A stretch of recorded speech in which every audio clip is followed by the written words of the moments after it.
in this episode, we ended up talking a lot about storytelling.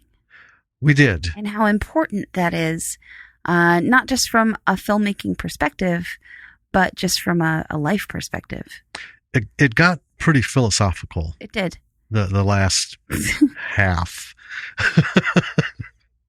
Which but the movie lends to, what it's about and everything that it's trying to do, sort of, I think it was kind of a natural progression.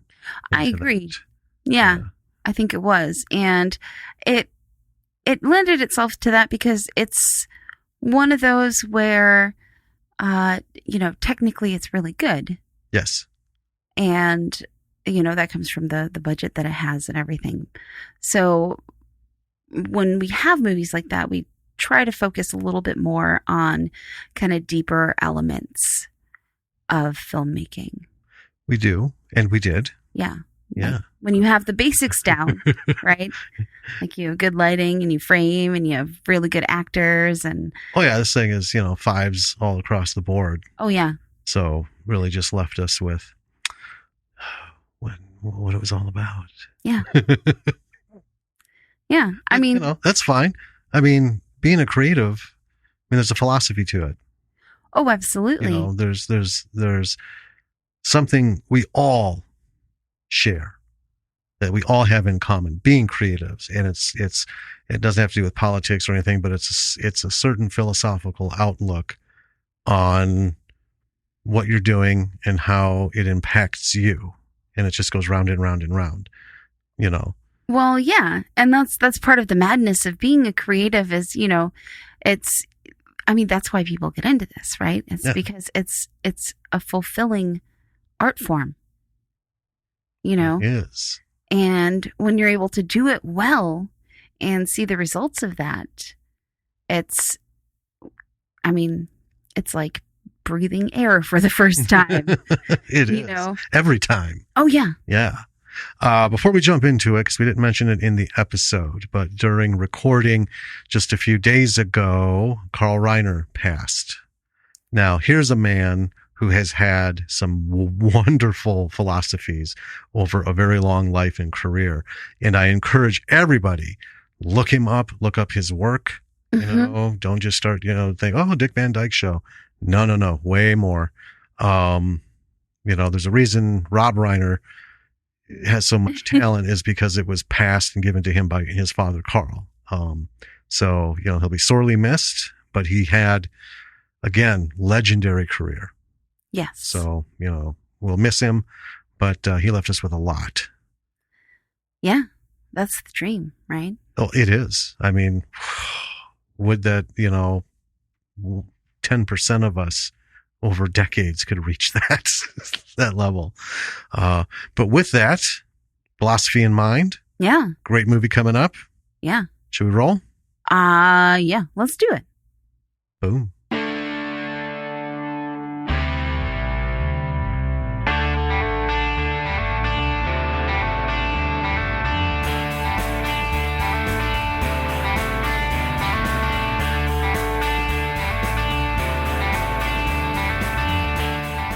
Hey B-Siders, welcome to another episode of Bravo for the B-Side. This is Jim. This is Danny. And we have a really good movie this week. It qualifies as a B movie because it was never released in the US. Right. It's on Prime. So, I guess technically that counts, a VOD release, but it never saw a theatrical release here. So we're going to go ahead and include it. Yeah. Yeah. And not only that, we wanted to. So criteria be damned. We'll just move around our criteria so that we can, talk about whatever movie we want to talk about. Well, yeah. Yeah. I think we should. Why don't we go over what this is so we can talk a little bit more about why we're doing it without giving it away, thus having to go over what it is. Okay. Take it away. Sure. Okay. I thought you said you were doing the movie info. Yeah. You said not giving it away. No, so we can do the movie info and then talk about it. If we talk about it, we're just going to give it away, and we don't need to do the movie info. So the movie that we watched this week, making this so hard, is called I'm Talking Now. It's called Danger Close. It was made in 2019, directed by Criff Stenders, written by quite a lot of writers on this project. Mm-hmm. Stuart Beattie, James Nicholas, Karel Seegers, I hope I didn't butcher that, Paul Sullivan, and Jack Brisley. Starring, and this is what caught me, why this movie caught my attention, honestly. Well, yeah, both of us. Yeah, Travis Fimmel, who's a phenomenal actor, stars in the series Vikings. Well, starred. Yeah, till his character left the series. The inevitable doom. Right. Travis Fimmel. Yeah, just fantastic. Toby Blome, Alexander England, Aaron Glenane, and Ali Latukefu. It was rated R. For gore, I would imagine. Well, violence and yeah. The budget was 35 million Australian. And here's the plot to this movie. In August 1966, in a Vietnamese rubber plantation called Long Tan, 108 young and inexperienced Australian and New Zealand soldiers are fighting for their lives against 2,500 North Vietnamese and Viet Cong soldiers. It's a war movie. It is. And if anybody's wondering, it is a true story. Yes. And that is one of the chief reasons. I mean, we both, eyed this up because of Travis Fimmel. We're like, ooh, Ragnar Lothbrok. Yeah. He's gone, but Travis lives on, and we like his work, right? Oh, he's fantastic. But the other thing was that this is a true story, and for me, I am all about true stories. There are movies like Full Metal Jacket, which actually make me laugh through most of it, as it does a lot of people. Some people don't get why it's so funny, but if you've been there in those environments, some of that shit is funny, right? But a lot of it is a lot of Vietnam era movies in particular, and they were really big for a while. Because we had Full Metal Jacket, we had Platoon, so many other movies, big and small. Some were actually B movies, studio funded B movies, right? So they had good money. And then, like everything else, they fell out of favor. Okay. But a lot of these stories were amalgams of experiences and just kind of a mishmash of what people in general went through over there in Vietnam. Now, obviously I was 4 years old when Vietnam was over, so I don't know anything about it firsthand. But, a lot of members of my family have served, and I did, and had a lot of friends who served, and their parents served. So I come from a family of service members. Yeah, there's a long history of, first person accounts. When I was a kid, in elementary, middle school, I was in the library reading war books. Like I told you when we were talking about it, I read Lord of the Rings. I read, iRobot and Hobbit and all of this stuff because I was a geek. But in between each and every one of those, I was heavily into documentary books, history books. What happened?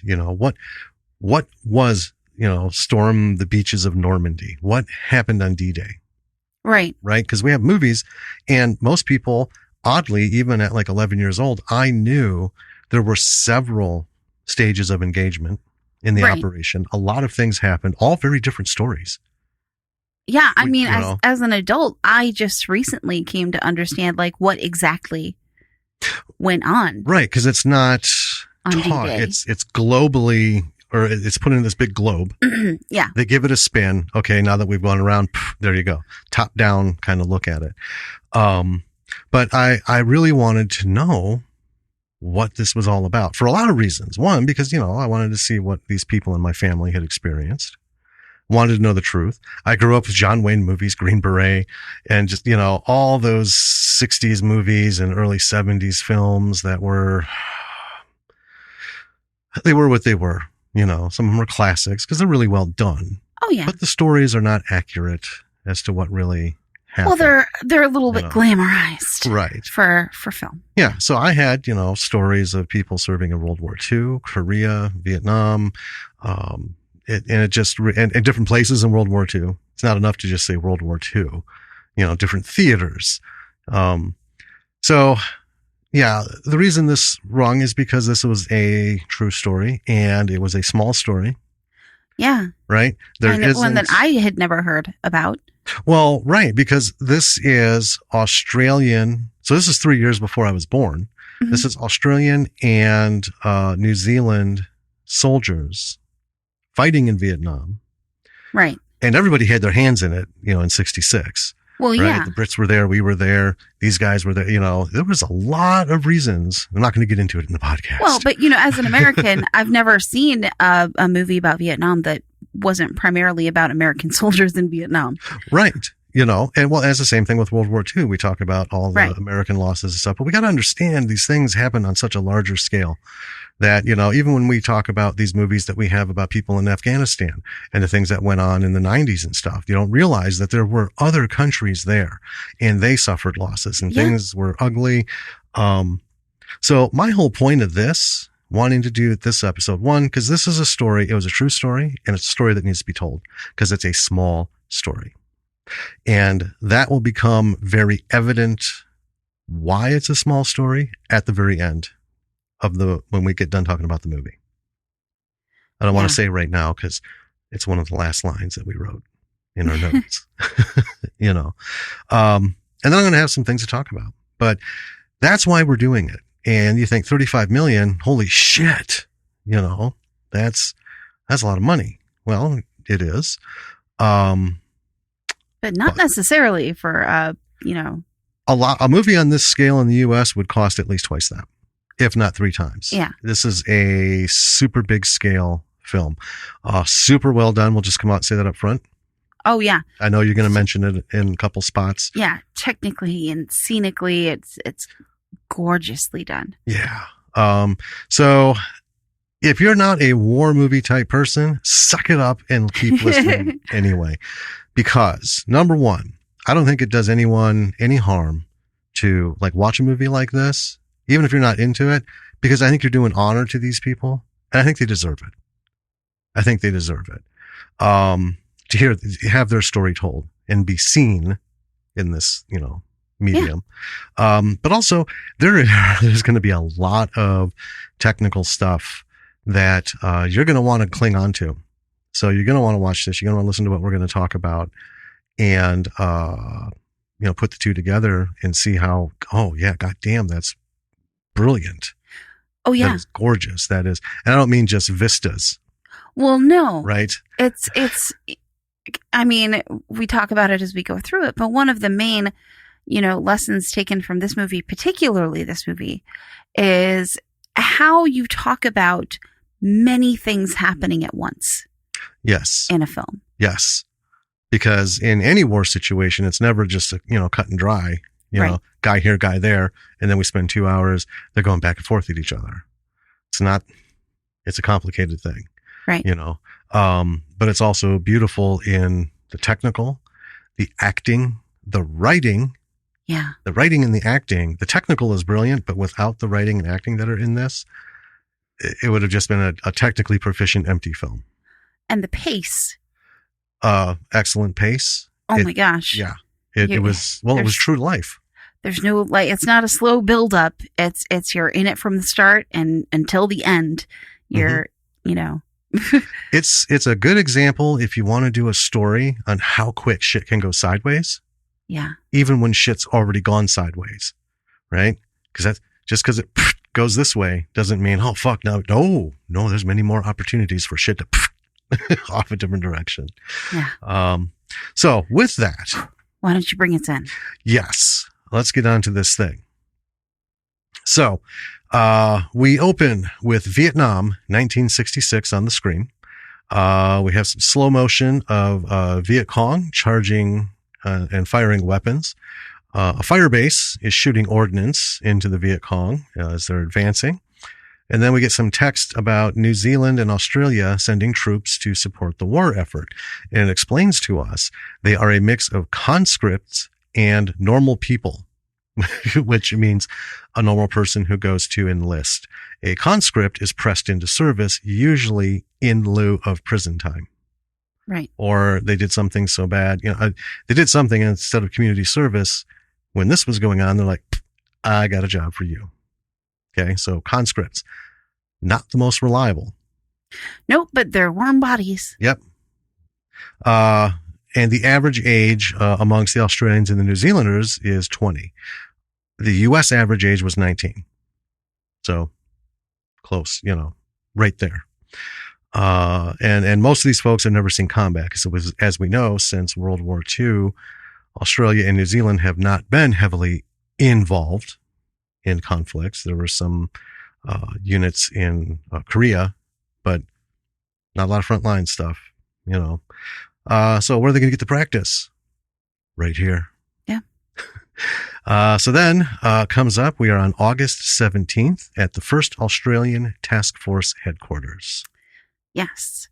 So we kind of close in on a desk at a military camp, and there's a soldier writing, and it's Travis Fimmel, the actor. And he's clearly a leader of some kind, right? I just want to say I was not and still am not familiar with rank insignia of the Australian and New Zealand forces.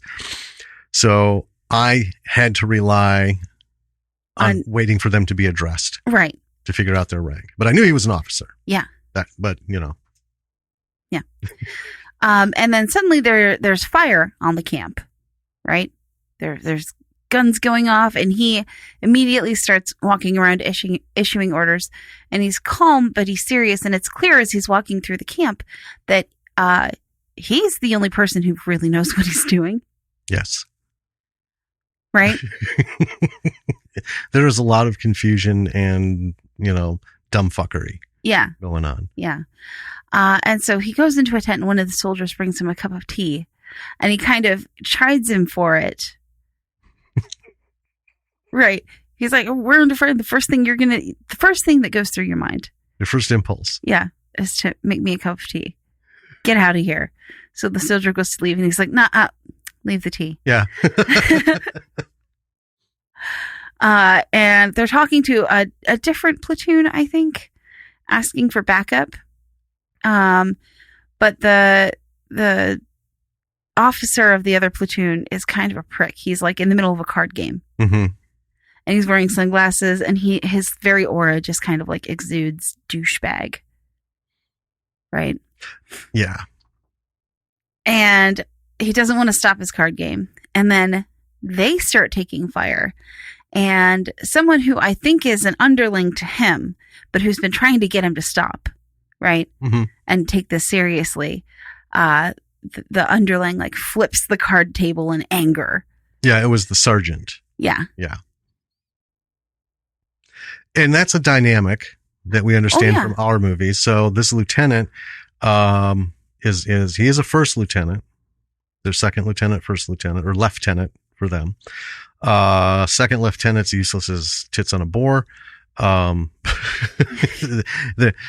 ranks or some branches call them butter bars, right? It's just this little bar of butter. And all that means is you graduated officer candidate school. You don't know fucking anything. So they don't get a lot of respect. First lieutenant means you've gone that far. But in Vietnam, there's a lot of cases of first lieutenants who are full of ego. They're like, I can't be bothered. I'm an officer, blah, blah, blah, blah, blah. And they're head of the platoon. And usually their sergeant is a guy who's been there. The military is always good about sticking a sergeant who's got, 15 years of service in with this new officer because this very reason. Okay. And sergeants will often, just fucking stand up to him. So anyway, outside along the trenches, there's a couple of young men sharing a beer, and we cut back to the communications tent, and there's a lot of mayhem still going on about duties. And the soldiers are very unclear as to how things work. Who is responsible for what and what needs to be done. There's a lot of, well, who do I do? And, higher ups or more advanced folks, do this, you call this and this. It's just terrible. We cut back to the trench after all that. And one of the young guys accidentally fires his rifle. They're fucking around. He lets a round off in the air. So the two of them start to fire into the darkness as if they're shooting at advancing enemy. Like covering their asses. Right. Travis, his character sends someone to find out who the moron is who did that, in his words. And then finally, the artillery guys get their fucking coordinates and pop off a shell. Bingo. Enemy assault done.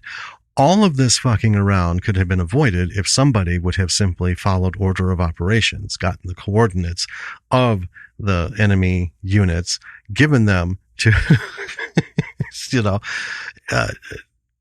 artillery guys. And they're really good at what they do if they're allowed to do it.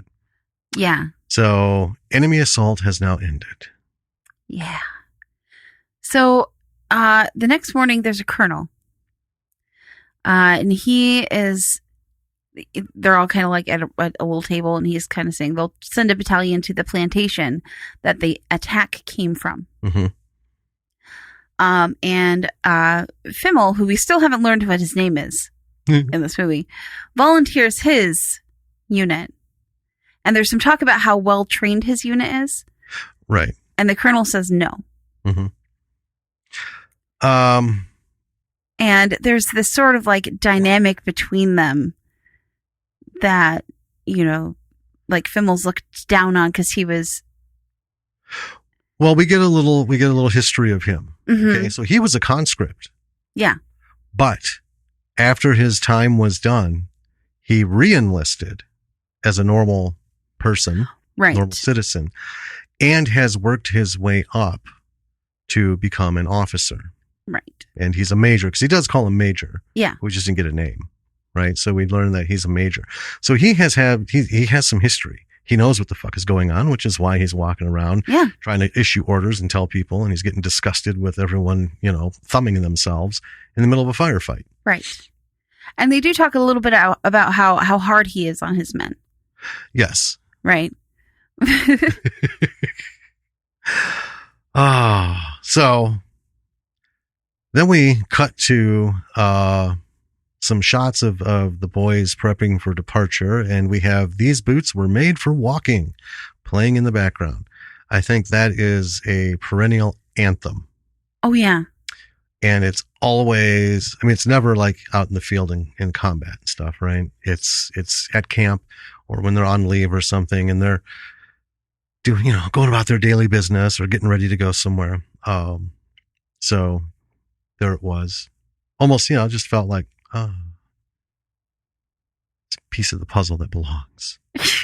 So we got two young men who are joining the base, and the sergeant from earlier is walking them through and giving them the no bullshit lowdown on how things work. And this is where we find out the major's name is Major Smith. Mm-hmm. That's Travis's character. And what I like about the quick no bullshit thing, because this was not that kind of movie where it's new guys coming in and we follow the new guys, right? This is just happening while all this other shit's about to kick off. And I just, they come in and we see all the videos or films, right, from the era. They're not wearing their shirts. They're in their tank tops or they're shirtless. They got their sleeves rolled up. And every single time, and I can relate to this, every fucking single time you step foot anywhere brand new, you get the lowdown. You will wear your sleeves rolled down to your collar and buttoned. Your necktie will be buttoned. For them, your dog tags will be wrapped in electrical tape to, reduce the noise. And this and that and that and this, and you'll keep this. And, and they're following behind him with their sleeves already fucking rolled up. One guy's shirt's down, almost like Magnum PI style. Yeah. So it's a very realistic and not overplayed thing going on, right? There we go. Yeah. So, he does. So Major Smith gets to meet one of the young men who was drinking. Yeah. We learn that it's Private Large. And he is kind of grilling him. He's like, how did you miss shooting an enemy soldier? What the hell was happening? And he's like fucking serious about this kid.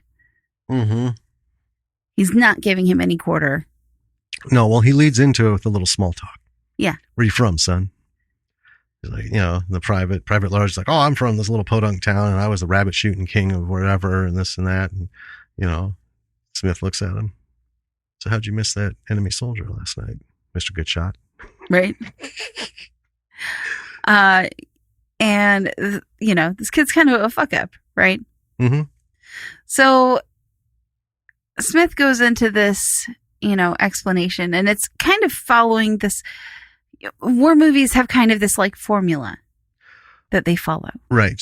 And this is the part where he is explaining to this kid that you need to trust the person who's next to you mm-hmm.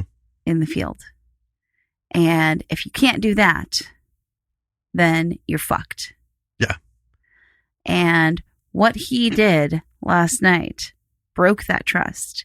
Yep. He's no longer trustworthy. Right. He fucked up. Yeah. And that's a big deal. Yeah. Because everyone's relying on somebody to do their bit, to help them do right. their bit, so everyone can get out and go home. Yeah. Right. All right. So after that exchange, later, another man is in the major's tent, and he's going on about the major giving the men a hard time. Major basically ignores him while eating ramen noodles. And this was a nice little, this is good directing. Oh, yeah. Or right. I don't know if it was in the script, but the director caught this really well. So at one point he's trying to eat the noodles with chopsticks, right? When we see Major They're Smith. slipping off. Yeah. Yeah. And he's just having it. By the end of this conversation, he's just putting his paw in there, scooping them out, just sticking them in his mouth. Summarily just, looking at the guy like, I'm not listening to you. Yeah. I'm making eye contact, but as you can see, I'm fully engaged with these noodles. Yeah. And that's exactly how it goes, because the guy eventually just is like, fuck it, and leaves. Right. So later, Major Smith's in a truck and he's listening to various communications. And it sounds like a survey team has found nothing. So right. the survey team went out first. The rest of the mm-hmm. unit that will send is getting ready to go. So he then goes to see the general, and the general doesn't seem to care for the major very much. You get the sense that there's been some dialogue. Yeah. In the past, and gives him 2 minutes. So Major Smith takes that 2 minutes to tell him he should be commanding real troops, not the losers that make up the base. Yeah, I think one of the words he used was babysitting. Yeah, babysitting. And then that's where we learned Smith was a conscript at one time. Right. Again, and then re-enlisted, made it to major. General tells him, tough shit. A job is a job. Yeah. And it's his job to lead these men. He doesn't get to pick and choose. Right. So then we cut to a helicopter with civilians in it. There's a woman and some guys. They land at the base, and then we cut to a woman signing autographs. So she's a celebrity, clearly. Oh, yeah. And they're there to do a concert. So, we have the New Zealand, Australian USO show type thing. Right. So the morale tour has made their way to the fire base. Mm-hmm. So, Smith is telling his group that they are moving to the plantation to relieve a group that has been there for a while. Mm-hmm. And the soldiers are upset that they're going to miss the concert. Yeah. Yeah. Yeah. Which, I mean, I get it. But Smith doesn't seem to give a shit at all. No. Right. It's a non-thing happening there. Yeah. So they set out, and some of them, they're walking ahead, they find some trails of blood from their artillery the previous night. Mm-hmm. As they're kind of going out, and they decide they're going to follow the trails because the survey team couldn't find anything. Right. So they're like, well, maybe we can find these guys and then we'll make our way, So they make their way through, and they do find some of the enemy soldiers. Mm-hmm. Some of them look wounded. Right. And a couple of shots are fired. Not a lot. No. Because the VC kind of go off. Right. And Smith is behind that group, and he tells them to give chase. So it's like 4 groups, mm-hmm. right? And they're kind of in a line-ish, and they're communicating via their little comms devices. Right. And Smith's group is kind of like coming up the rear, mm-hmm. and he's got 3 in front of him. Right. So the smart-ass lieutenant, who was playing cards from before, has to take some men off in another direction. And he starts to get an attitude, which is promptly and beautifully intercepted by the major. Oh, yeah. Who takes the lieutenant's sunglasses off, just crinkles them, putting him in his place without chewing his ass or anything. Just reaches over, paws his face, plucks him off, and does it without making eye contact with the fucker. Because, he's a major. And if you're not a major, you're shit. And he made that very clear, So then we're with the detached group. They're crossing some water. And they come to, it was hard to figure out at first whether it was a village or a farm, because we start seeing some cattle. We start seeing some things like the trees are being cut. So you don't know what you're actually going to see coming up. Right. And they cross a road. What we're going to see is the Viet Cong come out of the bushes just a little further down the road. Mm-hmm. So imagine it's one of those scenes. You're crossing here, right? 50 yards down the road, they're crossing from the bushes on the opposite side, going the opposite direction. Well, the sergeant sees this, drops a knee, takes down a shot. Down goes the soldier. And now both sides retreat back into their respective bushes, and the platoon is in pursuit. Yes. So we do get a little cut back at the camp, in between this, and the concert's going on. Mm-hmm. And all the soldiers there are enjoying it. It's band on stage, and it's typical mid-60s music, oh, yeah. Borderline Beach Boys type stuff. Oh yeah, yeah. And someone comes and gets the colonel, who's sitting in the front row enjoying the show, mm-hmm. And kind of whispers in his ear, and the colonel rushes off with him. Mm-hmm. So,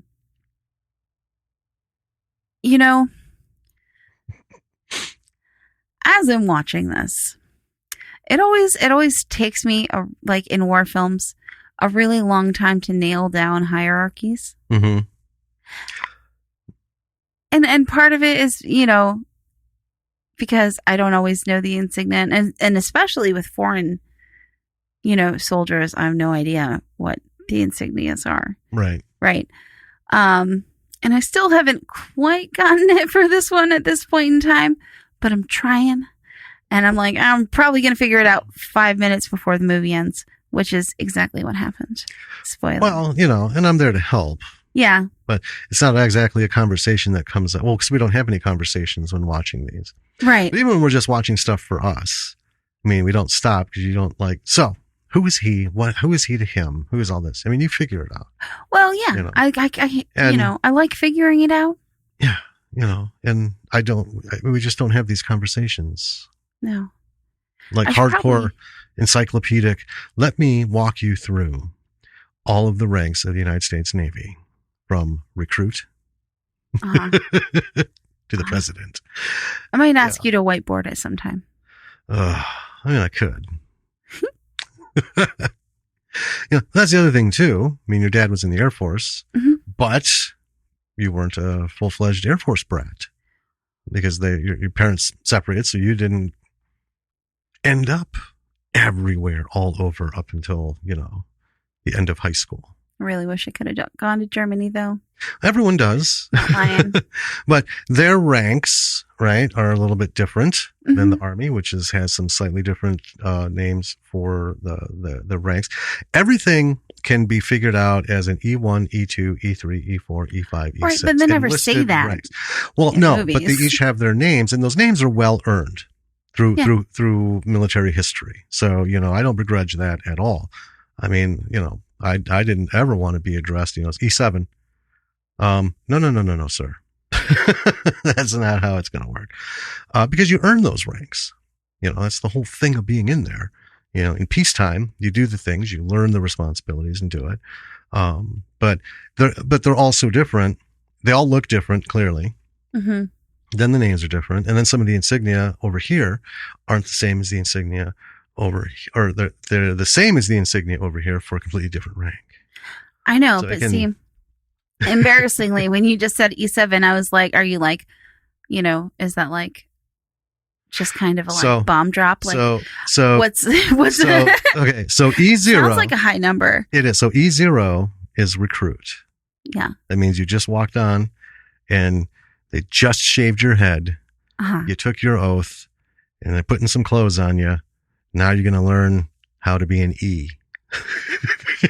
And when you graduate, you're an E1. And then, so, there's just, it depends on the service. Whiteboard it for me later.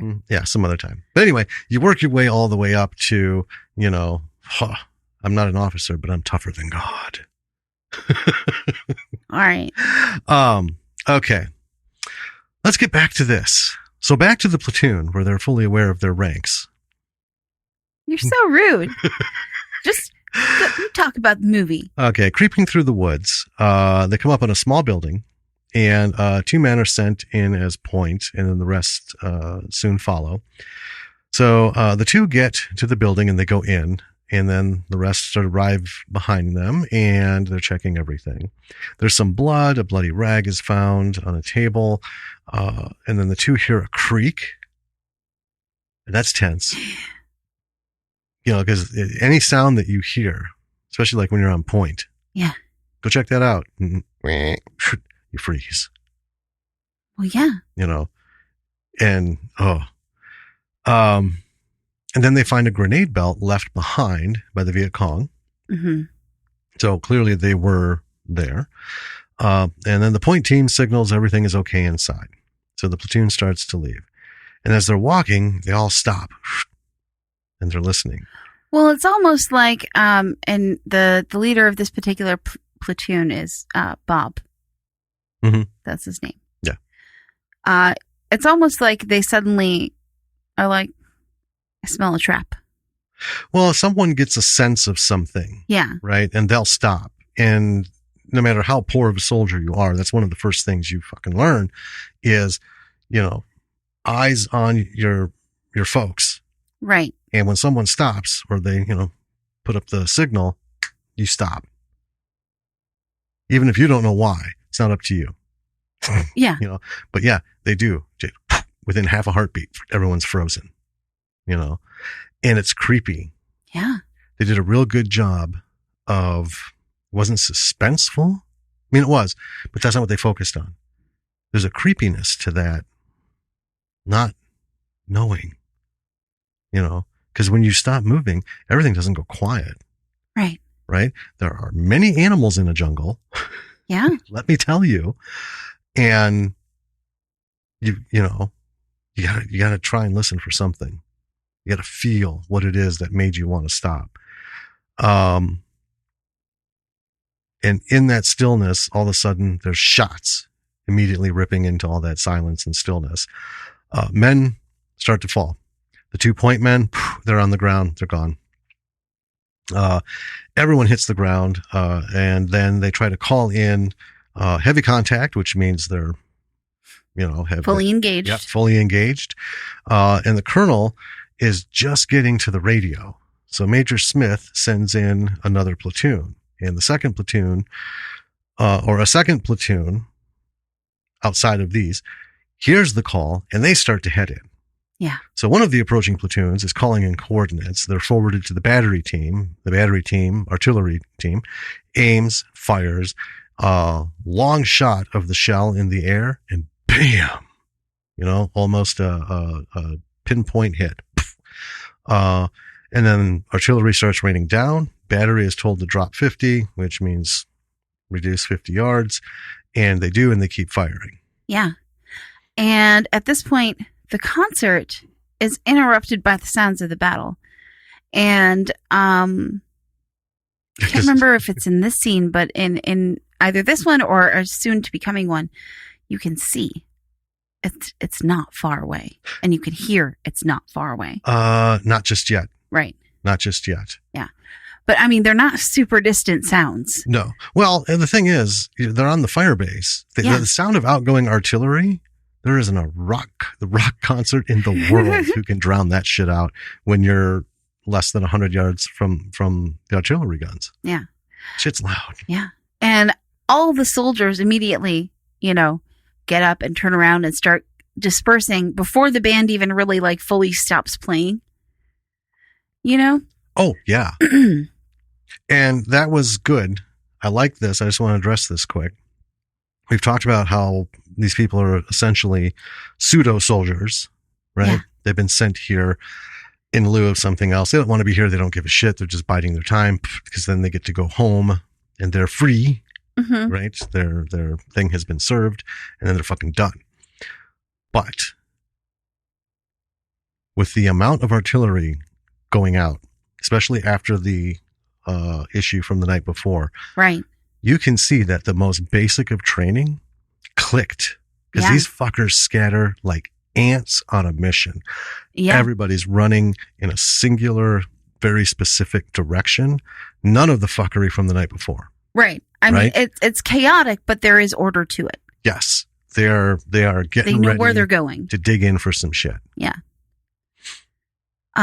So as everyone's kind of scattering, we go to the command room and there's a brigadier general in there, and he, is hearing all this going on, and he's like, well, I'm pretty sure they can handle a platoon.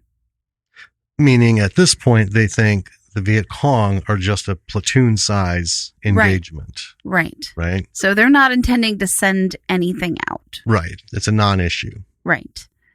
But the problem is much bigger than they thought it would be. So the team closest to that group that's engaged ends up coming into contact with another group of Viet Cong, and they get pinned down and they immediately lose their comms. Yep. They get shot. Yep. The radio man goes down. Yeah. And then a shot rings out and shoots the pack on his back. And you hear, and that's it. Yeah. He's alive, but the radio's gone. Right. So they can't go and help them. Nope. And they can't tell anyone that they can't go and help them. Nope. And the first team, and they are, they're losing a lot of people, and they're running out of ammo, and they need more artillery, and it is not going well for them. It's grisly. Yes.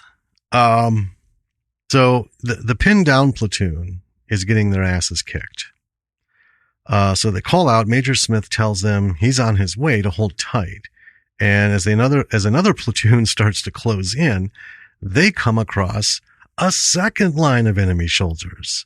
So now we've gone from platoon to platoon of VC, 3 platoons. Oh, now we're up to 4. Yeah. Yeah. Not including the dudes that they were following who bugged out. Right. Right. So yeah. And that's where I had Radio Man takes a hit and gets botched. So with Major Smith, we're back to him, and I loved this. So he's like, press. Yeah, he's anxious. Yeah, he's like, I'm the major. I got my men, because he's in command of all these fuckers. Yeah. I gotta, fix this. His map man, I always call him the map man.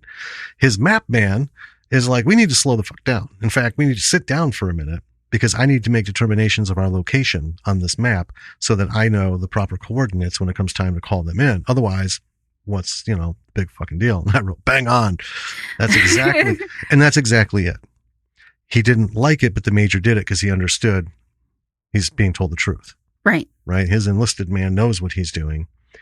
He knows the job, and a good officer knows the jobs of the people that are under him and what they entail. Yeah. If you don't have accurate readings, none of this is for anything. Yeah. Where did you engage the enemy? I don't know, somewhere out there. If you can't have the artillery. Yeah, send help. Where are you? I don't know. Somewhere in a 10-mile radius. Well, and we do see a little bit of that later on. Well, we do, because, even with all of that, in the heat of shit, you just don't have time for it. Yeah. Right? Now, they got an urgency. They got to get there. And there's nothing more important, but you got to do it right. Because if you get there ill-equipped, bad information, not knowing all this stuff, you're not going to be able to help these folks. Mm-hmm. So, I got that. So, Lieutenant wants to call in more shells, and then bam, he gets shot. He's gone. The sergeant takes the radio, calls in more artillery, and the situation on all corners has gotten out of control, right? It's just, it's completely a VC North Vietnamese thing. They're everywhere. Right? This went from, let's go out and see what the fuck was going on and, check out this other group, to, oh, fuck me. They've walked into a hornet's nest. The numbers have gone from, an annoyance attack, which is kind of what they thought the night before was, because it wasn't hard enough hitting, but it was enough, a couple mortars and shit. But, people are still getting hurt and killed. Well, yeah. And that's how you do it. Hit and run, hit and run, hit and run. But yeah, they've just stuck their finger into a hornet's nest. Yeah. And shit has just, now there's a couple dozen hornet nests. Mm-hmm. So at the base, the band is being evacuated. Artillery is double timing their work, right? Good shots of these guys just, rolling coordinates on gun 1, firing. Gun 2 is, reloading. And if they need to re-aim, readjust, just going. And I love the actor who's in charge of the battery. Yes. Who's just standing there. And he's so fantastic. All he does all day long is wait for these coordinates to come in. Yep. And the second they do, he's on it. It's not an Oscar-winning part, meaning it's not a part that you can get cast in that gives you any chance of winning any award. Well, it's not a major part. No, but he nailed it. Oh my gosh, yeah. Oh man, folks, watch this and just see this. That is what an artillery commander or an artillery master looks like. Yeah.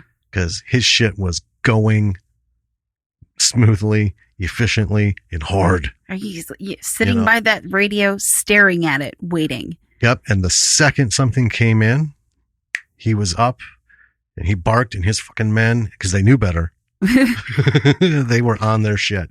Right. So, from the helicopter of the evacuation of the band, we can see the firefight and the artillery explosions. So these are just taken off from base. It's right. Not like they're flying over the countryside. Right. They're only several hundred yards away. Yeah.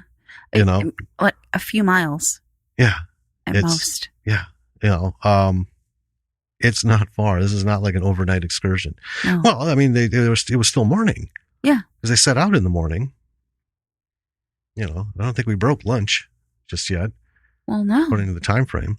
So anyway, as the smoke from the artillery fills the forest, the gunshots cease. And the sergeant calls in that the shelling did the job. And the platoons start to gather the radio man. With the broken, or as the platoons start to gather, so they're coming, during these things, everyone gets kind of scattered, right? So now all the men are coming back into a centralized unit. The radio man with the broken radio comes up to them, and he tells the major that there is another firefight line, the one that he was on, right? But his radio's broken, so they couldn't call it in. Yeah. So here we go. Bang, number 6. So back at the original firefight line, we see a VC is sneaking into that building. Right. So that's now behind the original group. And then he starts sniping men from behind. And then they turn around, start firing on the hut. They take him down. But then out of the smoke, here comes even more North Vietnamese soldiers. So the firefight is back on. They call in to the major. The enemy estimated size is now that of a battalion size, far more than a platoon. Yeah. Several platoons fit into a battalion. So at the command tent, they all look at each other knowing the situation is fucked. Because if you remember the earlier phrase, They can handle a platoon. Right. Well, that's not what's happening. No. So I'm sorry, you named him Shithead Private. Even though we know his name. I did. They start talking about air support in that command tent. Yeah. And so then we're back with Major Smith and the shithead private who he threatened earlier. Private Large. Private Large. This private decides that he's going to figure out his way to the platoon that lost comms because the radio man made it back to them. Mm-hmm. He's going to figure out his way there.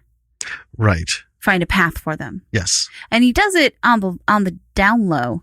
Well, he doesn't tell anybody. He just makes the call. Yeah. And goes off and does it. Yeah. Yeah. So then a second wave of Viet Cong soldiers bear down on that first pinned platoon by the house. Right. So this is the third second wave. Right. Because we're in different locations. So yeah, shit is just coming out of the woodwork. Yeah. Literally. Yeah, it's wild. And Smith is requesting backup and air support. And at the command tent, they don't seem keen on helping them. No. And it's a lot of cutting between these platoons at this point. Mm-hmm. And this film does a really amazing job of capturing just the grittiness of war. These kids basically are getting just shot down unceremoniously, right, and just brutally. Well, yeah, there's no Hollywood in what's happening. No, it's pat pat pat pat down. You're shot or you're not. That's all it comes down to. Right.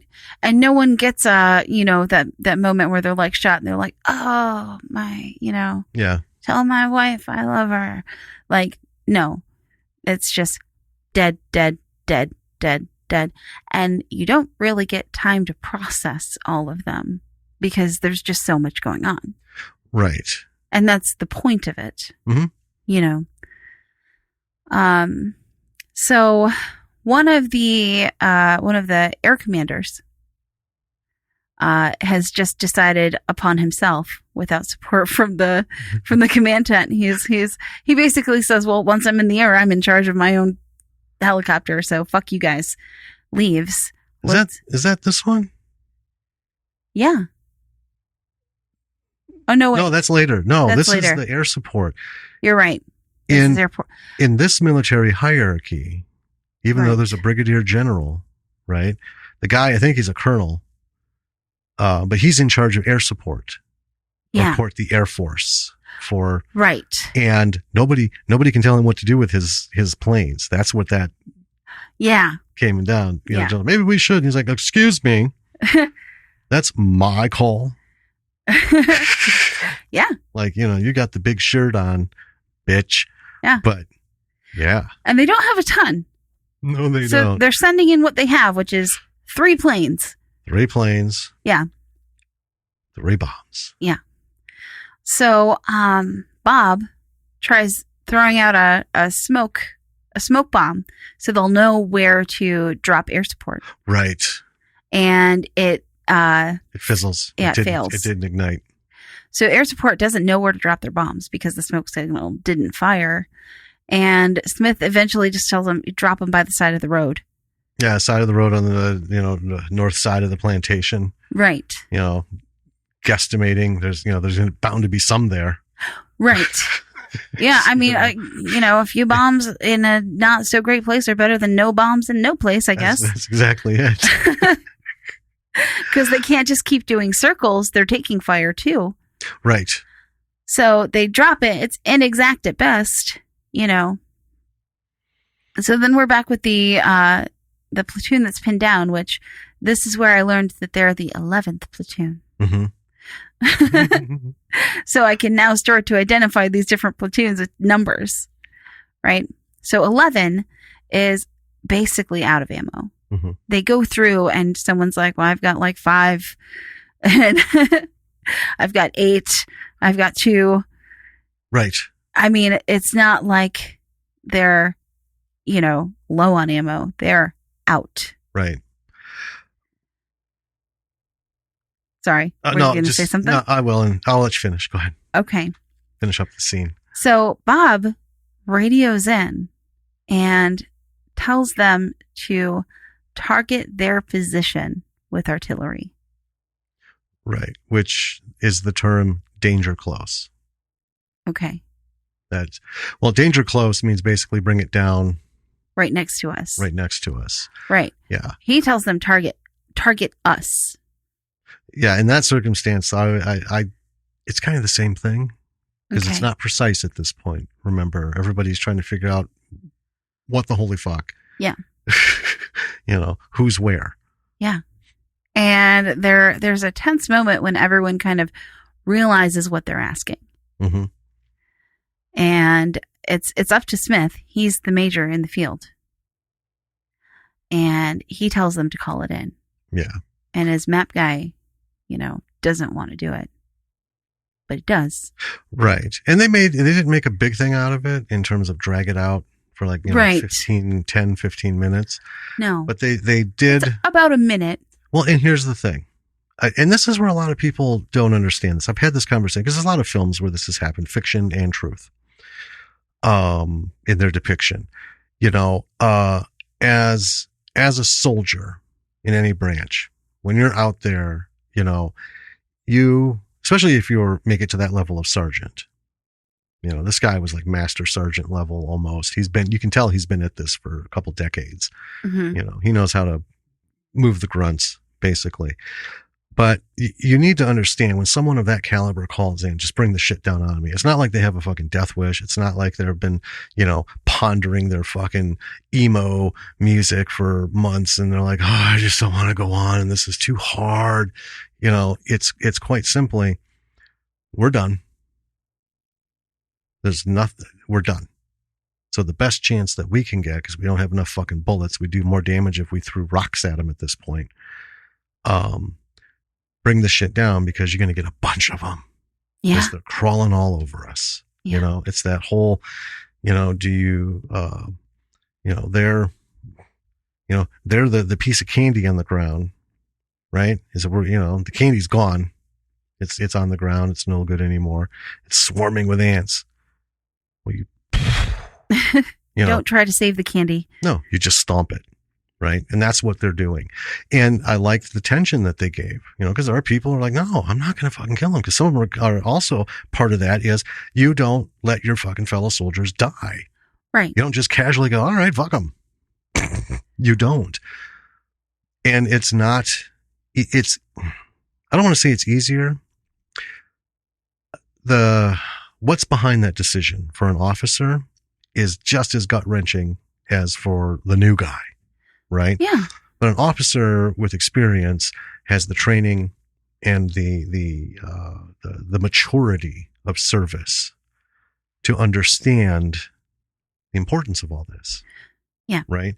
So that's why, he didn't fiddle faddle. You could see they gave him enough time to let us know that this fucking sucks. Right? But then do it. So he did. But I wanted to talk about the bullets. Sure. The ammo.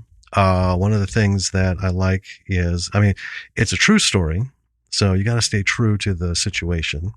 Hollywood has this habit here of not doing that so much because if you have 3 guys out in the jungle, I'm just going to tell you, okay, each of them letting off 6,500 fucking rounds is not possible. What? I know. Right? It's like they've been gifted with the gun of, never-ending ammunition. So, they didn't dwell on it. They just did like a quick roll call, kind of like almost in passing. Well, I've only got like a clip left. I've got 8 fucking bullets. So you get the hint that, oh shit, because they didn't think this was a big operation. They didn't go out long term. They're literally going out in the backyard. They're scouting. Yeah. And, they weren't expected to take on a fucking literal army. Yeah. All right. So anyway, more artillery is falling, more enemies are going down. And just when you think, starting to get there, nope, never mind. More are coming. More enemies. Yeah. Now shells are starting to hit the platoon. And their fight is over. So they got what they wanted.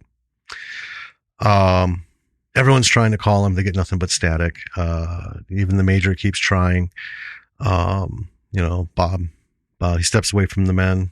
Bob, He does. He breaks down just the tiniest bit, and he's like, Bob, mate. Yeah. And I mean, because you always want to hope. Well, yeah. Right? But we got nothing but silence. And then the rain starts to fall. Everyone's overcome.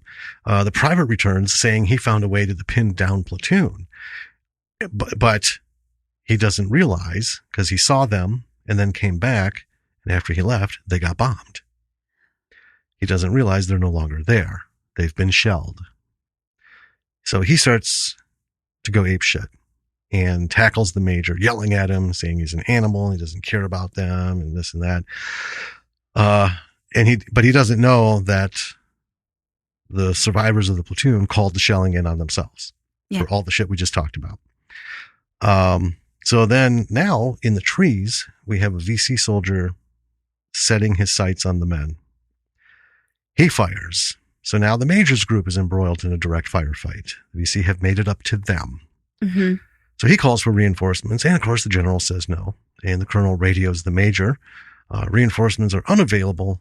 Return to base. The platoon that they were all going out to relieve is gone. Right. So there's no need to be there. Before you get going, I just want to say, this is very standard in movies. We've talked about this. Yeah. But it's very true. That's their job. Fucking done. We have no reason to be there. Now, that also comes with the reality that they don't always process the reality of the situation. That's like saying, oh, well, I sent you to Ace Hardware. They don't have the hook that I was looking for. They just come home. Okay. Now, I say that, it sounds like a normal thing, but if I know you've gone to Ace Hardware and you're engaged in hand-to-hand combat with 1,000 ninjas, and I tell you, just come home. See, now I'm a dumbass. I have not let the new situation adjust my expectations right. of how to get out of this situation. Yeah. Like someone's going to stand up and say, hello, North Vietnamese. We're done. Never mind. We're just going back. Excuse me. Yeah. Excuse me. Yep. Carry on. Bye. Yeah. Okay. So the major, very, rightfully so, tells them to go fuck their orders. Yes. He is not coming back without at least seeing whether or not there's anyone left. Right. And that's when the shithead private comes up and says that he found a way straight there. And Smith says, well, you go with a small group, and then tells his comms guy to get a radio to the 10th platoon. Right. Who's the one who's right behind 11. Yep. But they lost their radio. Yep. So Smith then calls to the command tent and asks for a resupply because he already knows that they're going to need more than what they brought with them. Yes. Right? And base says no. They told them to come back. They're not going to send out ammo. Mm-hmm. Right? Yeah. So at the base, one of the lieutenant pilots says that he's going to do it anyway. Basically. Mm-hmm. Because he says that once my helicopter's up in the air, nobody's in charge of it but me. So that's my part. Oh, sorry. You're skipping ahead. I'm sorry. So yeah, he goes and leaves. And then we see that the radio guy made it to 10. And they're talking to Major Smith, and they're going to take platoon 10, back to where Major Smith is. Yeah. Start regrouping everybody in a centralized location so they can get their force together, their strength, centralize and bug out. Yeah. Right. So yeah, what it was is the helicopter pilot. I loved it. He's told that he's like, as the commander of my aircraft, I have the authority to make these decisions. And he's told, yeah, but you're not in the field. And he just walks out of the tent and says, well, in 10 minutes, I will be. Mm-hmm. And then we see them loading the chopper with all kinds of shit. Pilots strapping in, preparing for liftoff. Rotors are running. They reach speed, liftoff.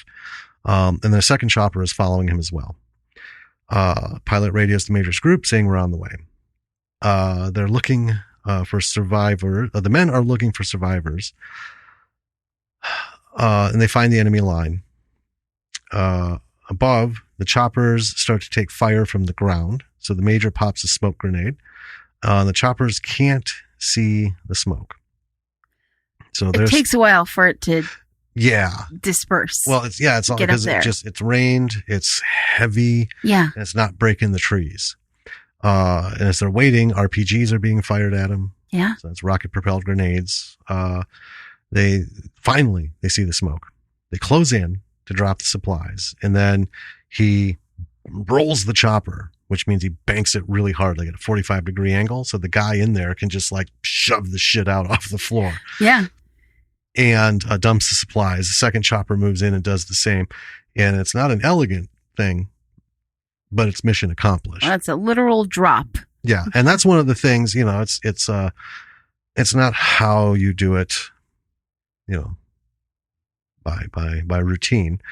But that's where, we always use the phrase, well, it's not sexy, but it works. So the Major yells to make sure that everyone gets ammo. That's what what this stuff is, and some med supplies. Yeah. Med kits are handed out to the wounded. And so we get back to the private and his small group, and they're still pinned down. They've made it back to near the hut. And then an RPG flies in, hits a tree, and the resulting debris from the exploding tree wounds a bunch of men. The Major's men are loading up all their stuff. Yeah. Yep. Filling their clips, taking extra boxes, sticking them in their pouches of ammo. They throw a smoke grenade towards the hut. So we see the Major's men loading up, then back to the private and the men at the hut. They throw a smoke grenade towards the hut, and it goes off, and then they can hear the VC shouting orders. And then the enemy fire starts to slow down and then stop. The smoke was a distraction, because when there's smoke, these guys know, hey, these fuckers are throwing smoke grenades. And every time that happens, they drop shit on us. Yeah. So, yeah. So everything, they're like quiet. You don't know what they're doing. Thinking maybe an airstrike is coming. Now it bought a few moments, and I mean a few. Yeah. Not many. Precious few. And through the smoke, men are starting to come. And then as we can see a little more clearly, they're not VC. They're survivors of the platoon that called the bombs in on themselves. Yeah. And the sergeant is among them. Bob. So, Bob. And they're limping and carrying and everything. And then, bam, shouts start ringing out again. Mm-hmm. And the Major radios in that the 11th platoon is found. Yeah. And he requests assistance to move out. You want us to come back? We need help. Right? And the Brigadier General is like, no. Basically. No. Yep. But the Colonel says a couple things to him. Mm-hmm. And, this Colonel who originally was kind of a dick, right, is now like, come on, man. And he talks to the Brigadier about being on the right side of history. So he sends out some APCs against, what the general wants, to go and get them. And it'll take an hour for the APCs to get there. And they'll have to hold on until then. And they know by now that there are thousands of VCs coming for them. Mm-hmm. Back at the site of the firefight, a soldier is trying to get away. and we see he's wounded badly in both legs, below the knee. He can't walk, so he's crawling. And as he's doing this, VC are running past him. Yeah. Right. They see him, but he's not really registering as important to them because, you know, they're engaged right now. Right. Yeah. So they're running by him. The major is laying out a defensive plan. They can't move the wounded. So until the APCs arrive, to take them and help them out, they have to hold off however many soldiers are out there. So now we've gone from, basically survey, reconnaissance, relief, firefight to now complete defensive. Yeah. Right. Not a place you want to be in. No. So he gets a call from the base. The APCs are an hour away. Now, you might think, well, if they're not that far, I mean, how long does it take a fucking APC, which is an armored personnel carrier? They're heavy. They're not tanks. They're on giant wheels. They're going through the jungle. They're going through, the jungle, and they're going through, it just freshly rained. This mud to those things, you know, they'll sink 4 feet in that mud, no problem. And that's just the clearing, or the when they get to the heavy, the forest part, the thick forest part, you know, sorry folks, there aren't, you know, car width avenues carved through every forest like in every film that we see, right? I mean, I used to drive my Jeep in the mountains of Arizona. It would take me hours to get not very far because you got to bob and move around this tree forward a little bit. And then more than often than not, you got to stop. You're like, oh, nope, back the fuck up. Try another way, you know? So yeah, they're going to be an hour out. And, then we have sort of a montage. There's so many enemy soldiers closing in from further away in the forest. So now we've gone past all the lines, and the director's giving us a look of, here they come, man. Yeah. This isn't the only, you know, pot on the stove. Here's all this shit happening. And the general is ordering all hands, defensive positions, and, you know, stand to means let's go. Yeah. Because and to be fair, his thought is, this is just a handful of guys out there. I have almost nothing left at this fucking base. Right. So now APCs are on the way. They've got to deal with this situation. They're probably going to go down. I got to figure out how I'm going to keep this enemy from fucking overrunning this base. Yeah. Right. Because I've got like 32 fucking men to defend this with. So he switched gears, which means, you know, the shutoff has occurred. Oh, yeah. Yeah. So back at the major's position, it's quiet for a moment. So he calls over the shithead private and starts to talk to him. You know, tells him, you know, the shithead private has a fiance, and, you know, tells him a little bit about if they make a little connection with each other. Mm-hmm. You know? Yeah. Because the private's kind of like earned back his trust. He's a little less of a shithead. Well, yeah, he went off without permission, but he's responsible for single-handedly leading to saving these survivors. Yeah. Right. Yeah. So on the line, they see something near their position and they start to fire. And one of the soldiers is like, wait. And it's the wounded guy. He's made it back finally. But the VC are like right on his ass. Yes. Yeah, he's like, don't hold up too long. Like they're right behind me. Yep, let's go. And two of the soldiers bring him back behind the line, and one of them, in the process of carrying him down into the trench, gets shot in the shoulder. Yeah. Which, you know, all in all, not a bad thing. No. So the APCs are crossing the field to the forest, thick forest. They're still 45 minutes out. Colonel radios one of the APCs to turn around and return to base to pick him up. And this is where we thought, oh, well, here's the guy who's saying be on the right side of history. Sounds like he's got his shit together. No, for fuck's sake. He's a glory hound. Yeah.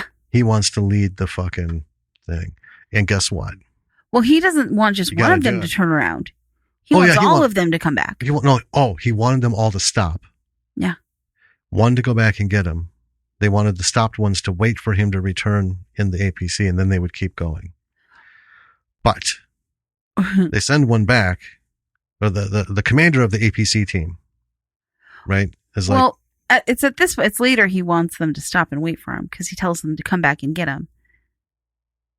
At this point, and then later when he realizes just one of them. Oh, well, no, because he was supposed to wait there. They were supposed to wait there for him. Okay. But then they're like, well, just go get him, and we'll, double back, catch up to us in the forest, right? Because later we'll get into that. Okay. So back on the line, enemy soldiers are storming in. Artillery starts to fall. Major's men start to fire, and you can see they're trying to save ammo by waiting until the enemy is super close. Right. Okay. Again, It is not a free for all like bullets flying everywhere. No, we're not just like shooting into the fucking forest hoping that spray and pray. Right. They're waiting for enemies to get within, I'm saying conservatively, 30 feet. Yeah. Where they can get a clear, full-on torso shot, right? So right there, they're not golden. No. Right? They're not out of the shit. This resupply did not put them in a position to be like, roar, No. It's given them a better chance, but they got to be smart with it, and they are. Then we see the enemy running towards them with their little fucking minigun. And this is the one that's showed up in past lines and of engagement. Stuff up. Well, yeah, I mean, it's a minigun. Yeah.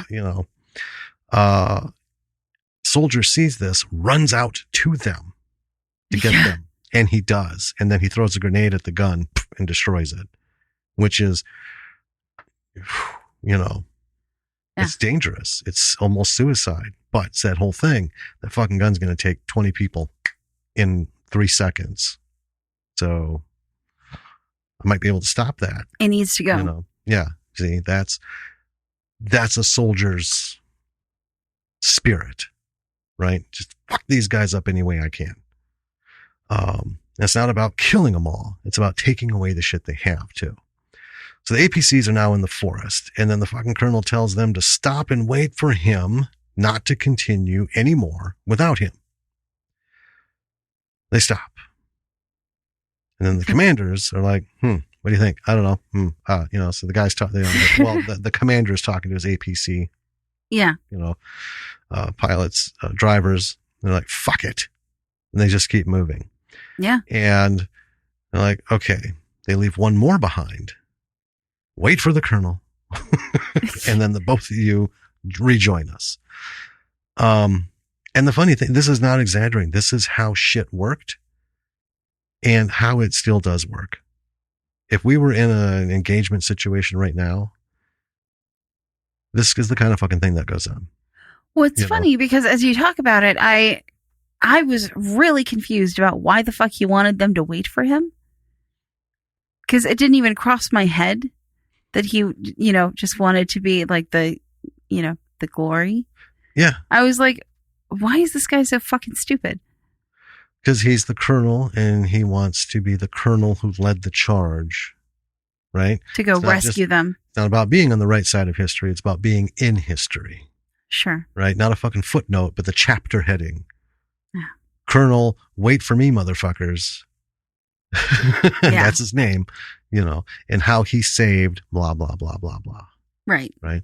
And this is even as recently like the Gulf War and, in Afghanistan, all this shit, official or unofficial engagements. This is how there are plenty of people out there with stories like, we're all fucking pinned down. It was 4 fucking hours, and all because, this fucking captain wanted to be the one to ride it on his horse, Anyway. So back with the Major's men, his map guy is trying to call in artillery danger close, right next to them, because that's where all the Viet Cong are. Yep. But the guy at base is arguing with them, and luckily the artillery squad hears the radio and they just fire anyway. Well, yeah, that's the beautiful thing. You know, just real quick. Most people can probably get this, but there are those that don't because they don't know how this all fucking works. When you click that button on the radio and you're talking, everybody with a radio hears you. In the movies, they make it seem like I'm talking just directly to you. Right. And it's just you and me, right? All the comms people hear it. Mm-hmm. All the people in the field hear it. All the people on the base hear it if they've got a radio. Yeah. You know, and the artillery guys certainly did. Mm-hmm. Yeah. So they fire anyway. And it is danger close. It's a little too close. Yeah. So, Smith says, for them to cease fire. Mm-hmm. And then back at the camp power, the main tent, lightning, because it's been storming like off and on throughout this whole time. Right. Typical monsoon season. Yeah. Lightning hits the camp power and bam, just shorts out all the radios. Yep. The entire bank. Done. Like blackout. And at the line, the men are still holding hard. But the APCs finally arrive. And they start, the enemy's on them pretty heavy. Mm-hmm. Those 50 caliber guns are great. But when the gunner gets shot, they're not good for anything. Nope. And they're not tanks, like you said earlier. Yeah. And, for those gunners on top of them, it's open. Yeah, it's no better in World War II. We all see pictures. They're semi-trucks, basically. It's like a small semi-tractor. Mm-hmm. And it's usually pulling like a covered wagon, type thing with soldiers and shit in it. Well, they'd stick a machine gun on the roof of the trailer or the tractor, right? So a guy'd be standing in the cargo bed shooting. These are no better than that. Right. These poor fuckers are just wide open. Yeah. But at least they're there. It's something. So there's that. Yeah. So back to the line. Major's giving his final speech of inspiration. It's short and simple and accurate, Oh, it's not flowery. No. It's, your soldiers. The enemy's coming. We hold them back. You and me, me and you. We're in this. And we're all going to do this. Bam. I mean, that's why we're here. Yeah. So the enemy are charging. The firing starts, trying to radio the base. A lot of that going on back and forth. And then the base has a radio that's working. Wasn't part of the whole console thing. So, but they have to drive the coordinates out to the artillery squad. Right. And so they get there, hand on a piece of paper, and they start firing, and shells are falling. And it's working, but there are so many enemy. And we're not talking yards anymore. We're talking feet between the enemy and the defensive line. Men are shooting. Major runs out of ammo. VC comes running at him with a knife. Major pulls out a pistol, killing him. And then, just then, the private shithead, Private Large, is shot in the head. Yeah. There's hundreds of enemy clamoring in. Artillery is firing again. Major's men are running out of ammo again. They're pulling out their knives, using their rifles as clubs, just grabbing everything they can. Yeah. To fight because they can't shoot anymore, and they're just ready for this the worst. Yeah, and it's and they do. I love when they do this in movies with battles. Mm-hmm. It's that really haunting, quiet, soft music. Mm-hmm. Played over and otherwise silent. Right. No background. Yeah. Effects noises. Right. We don't hear explosions and shots and screams. Right. We just have silence with music. But you see the explosions, yes. And you see the blood, and you see the violence, and it's chilling, right? Mm-hmm. And these actors are really exceptional in this movie. Just the expressions on their faces as they're running out of ammo and looking around for their improvised weapons, the desperation And it was just a really beautiful and sad moment. Yes. And then the horde closing in on them. And the APCs arrive at the very last minute, basically, to drive back the Viet Cong. And we get a little moment with Bob, who's been through quite the shit today. Yes. Right? Who kind of looks around and he's like just disbelieving that he's made it through the day. Right. And yeah, it's just like he's been at death's door. Yeah. Several times. Yeah. You know, it's like, come on in, Bob. And then, oh, nope. Come on in, Bob. You know, we're back in it. Yeah. I just want to address this sequence. Yeah. Rather than waiting till the end, because there's a lot we can still talk about. Folks, if you're just like a normal person, you haven't served, you haven't been in any shit, any problems, you know, being sent off somewhere. This is probably the best representation of actors being able to visually communicate to the audience how fucking horrible this is.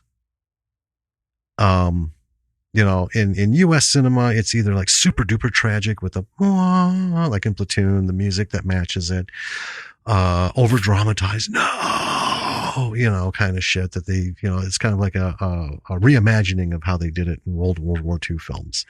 Yeah. Right. I gotta say, there was a couple of moments in this movie that hit me hard. And this was one of them, because I've been in that situation. I haven't been in a group of 100 fighting off 2,500. My bag was, you know, groups of 2. We were units of 2, and we were left for weeks in the middle of fucking nowhere, disavowed. Go here, do your thing, get back here, or we just don't fucking come back for you. You're not on time. You know, it's that simple. And some things had happened. And, you know, I've been in a situation where this is it. There's no fucking way. This wasn't the intel that they gave us. This wasn't. It's like when the RPG hit the tree, how many people it took out. That usually doesn't happen in movies. It's just an effect. Okay. Right. I've had a bullet miss me and hit a tree. And if you've been hit by a piece of wood that's traveling just one, let's say 3% slower than the bullet that hit it, that shit hurts.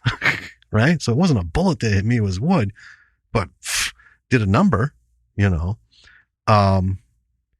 This is one of the singularly most powerful war scenes that I've seen, because it wasn't overdone.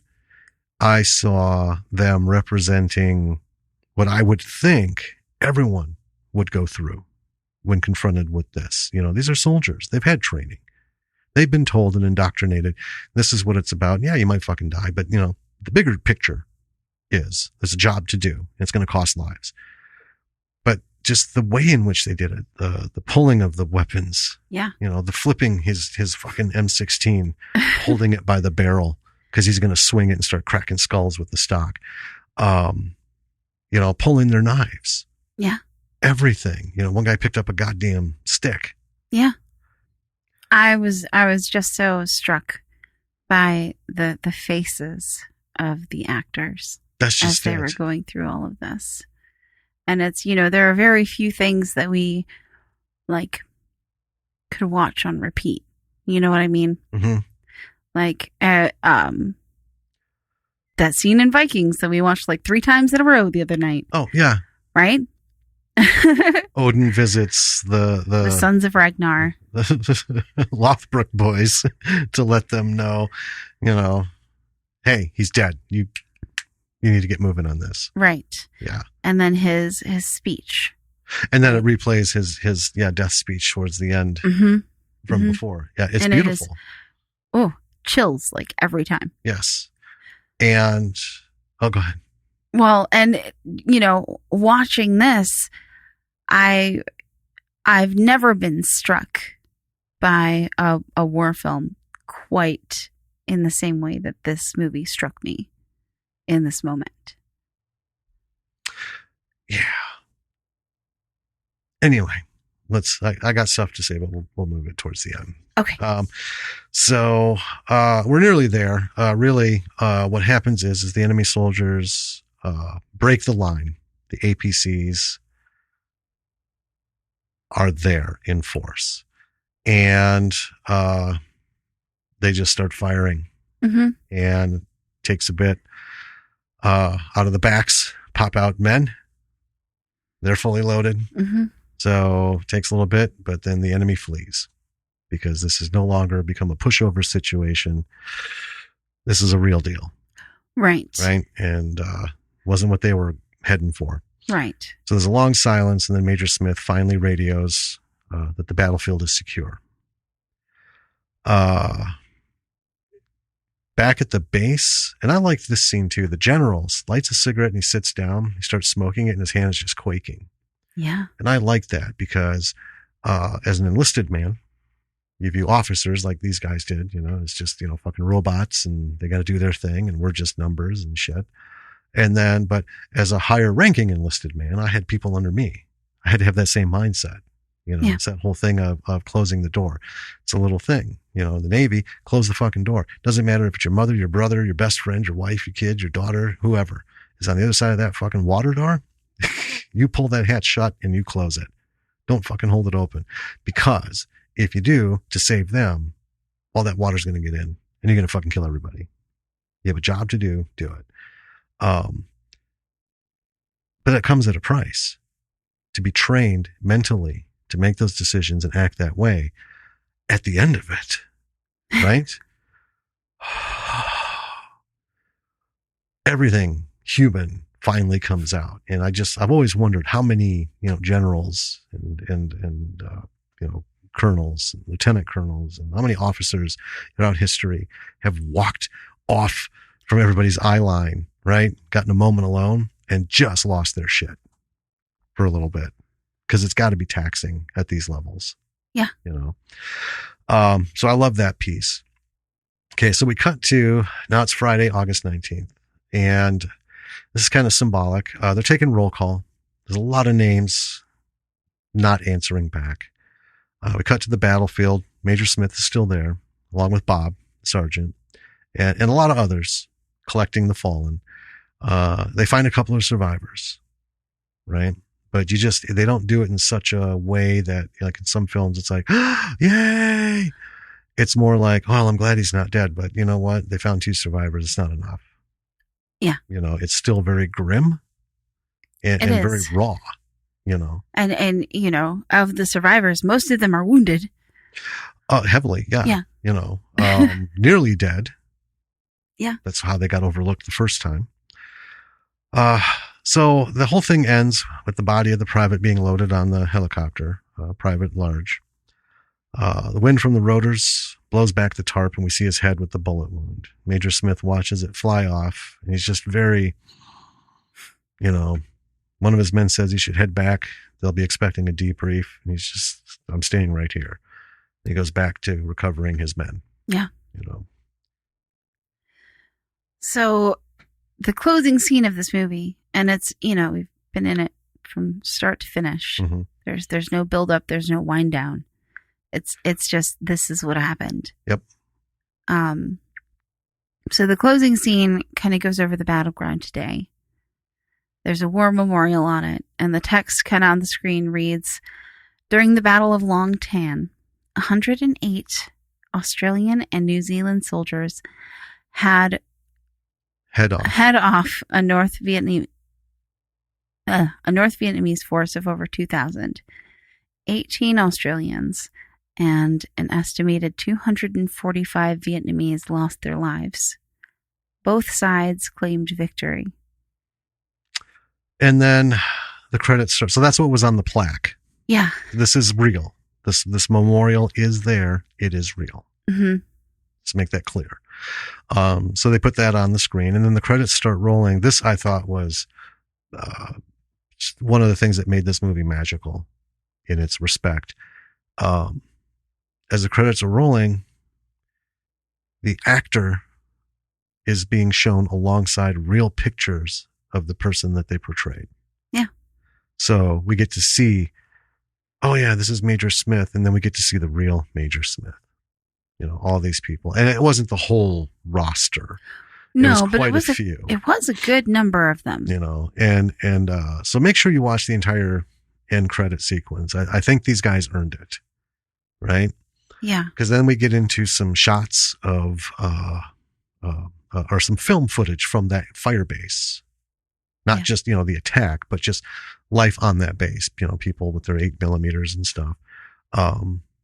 I think they've earned having you be a little bit interested in, watching it.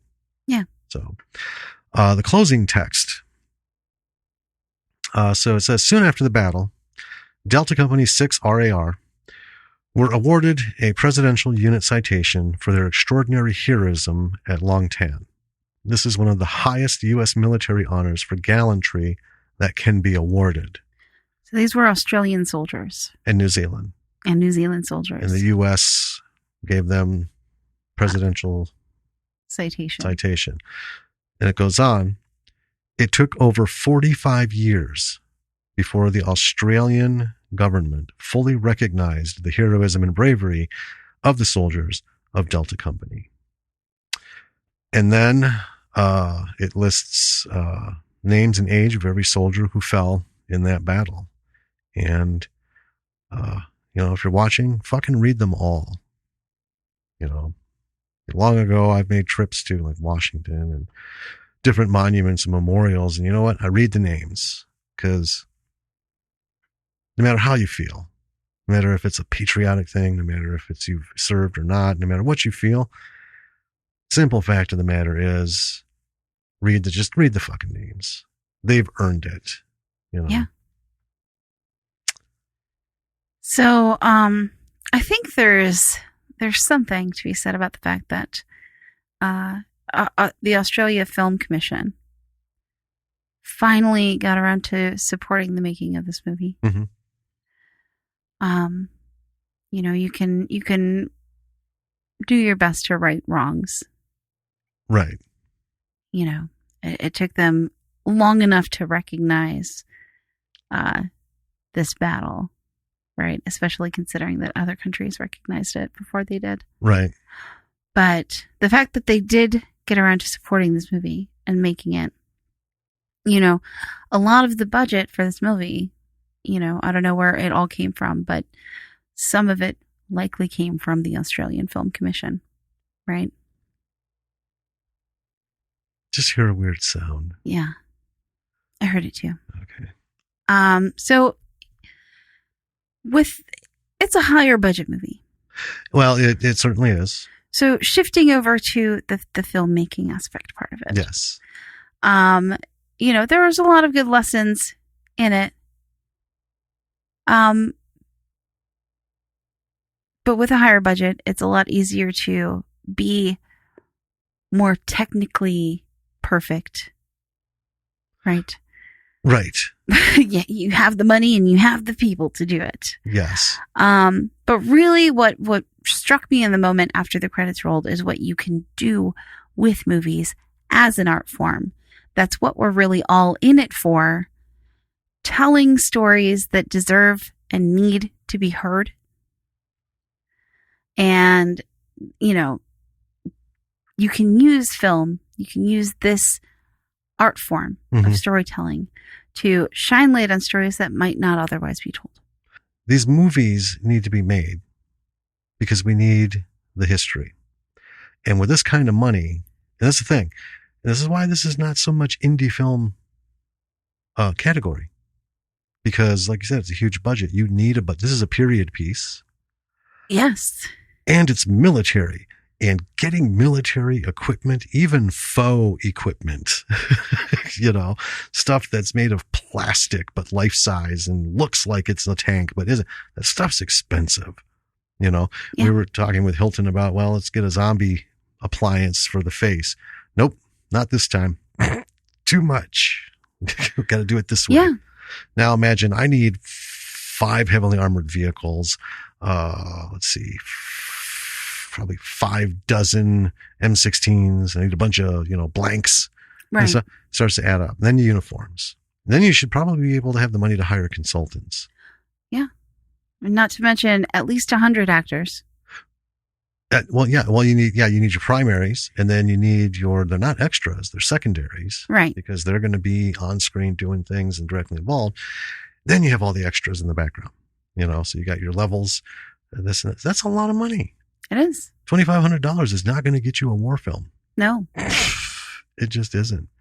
The one thing that I want to say is, you're an indie filmmaker and you have a story, right? There's something about, if it's your grandfather, your father, your uncle, granduncle, whoever that was involved in something in the service, and you think that story should be told, all I'm going to say is write it and then fucking pursue it.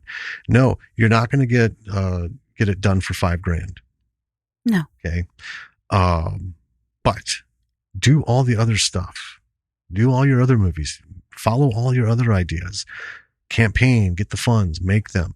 Use that as a stepping stone, and if you have to, push your script to somebody else who can, maybe get the money for it.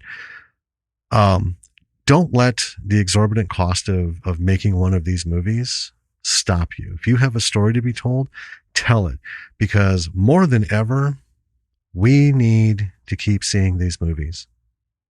We need to know these stories from World War II, from Korea, from Vietnam, everything, all the way up till now. Well, I mean, frankly, and this is going to sound, terrible, but people, like the average lay person doesn't, learn that much about wars, right? They don't learn that much about the history of all of these things that happened. And, the only way that they learn them is by watching movies about them, which isn't the best way to learn the actual what happened of any of this. Yeah. But if you can make a war film that is, a true story, you can get someone interested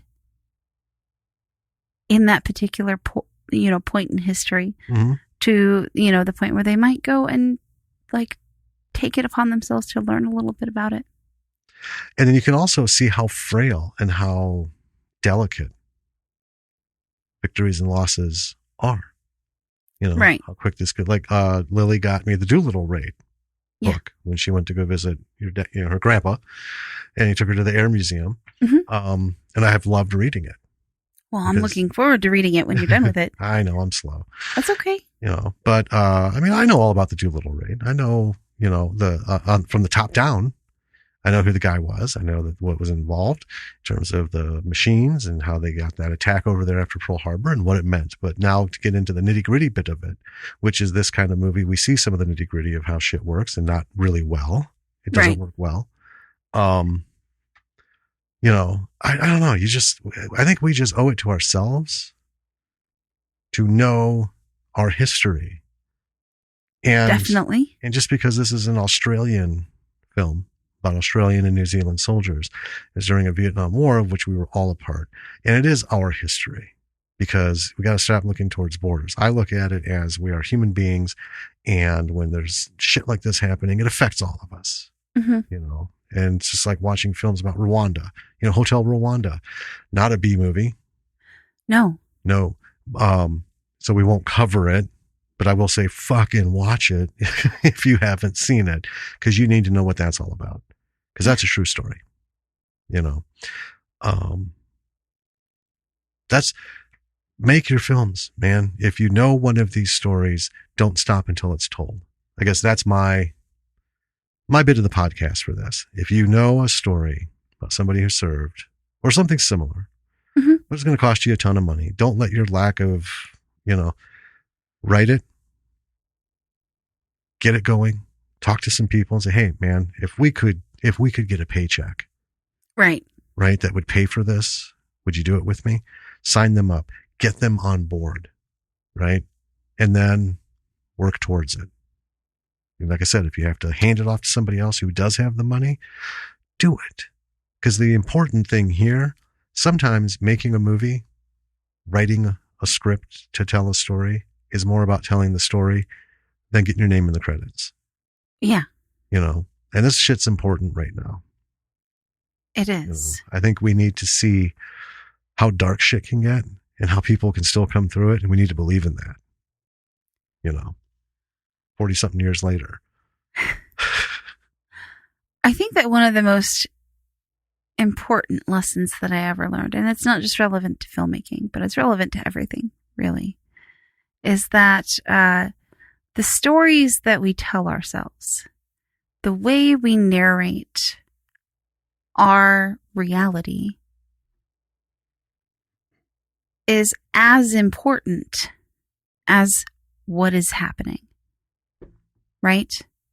Oh, absolutely. And by that, I mean, you know, you can say, oh, my life is shit. I don't have any money. I'm, you know, this whole situation sucks, right? I don't have a job and I don't know what's going on, you know, for the next couple months. The way that you tell yourself, the way that you narrate what your story is going to have a dramatic and immediate effect on the quality of your life in general. Right? Yeah. Absolutely. I mean, a person who gets into an accident and becomes paralyzed from the waist down can tell themselves, you know, oh, I lost my legs and now my life is shit. Right? Or they can tell themselves, I had this unique experience. Right? And it wasn't great. Obviously, I'd love to, you know, walk.